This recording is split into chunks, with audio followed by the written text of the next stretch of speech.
Takmer polstoročia Jozef Žarnaj neoblomne hovoril nie. Príbehy chlapcov z Atomovej Lehoty považoval za definitívne uzavreté a každá nová prosba fanúšikov narážala na pevný múr.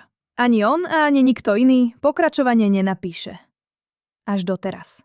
Maťo a Sandy, dávni kamaráti z astronomického krúžku, ho napokon presvedčili hlbokými znalosťami oboch pôvodných kníh a definitívne prvými kapitolami plánovaného pokračovania. Začali ako inak, u Zeleného jelenia, teda skôr u jeho modernejšieho nástupcu.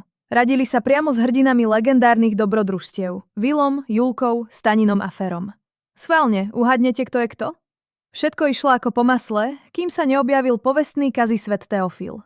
Pre istotu rýchlo zmenili lokál, kde mohli v stretnutiach pokračovať bez zbytočného riskovania. Napokon si úlohy rozdelili. Maťo písal text, Sandy oponoval a zároveň ilustroval reedície Tajomstva dračej steny, Prekliatej planéty a prvého vydania 3. časti.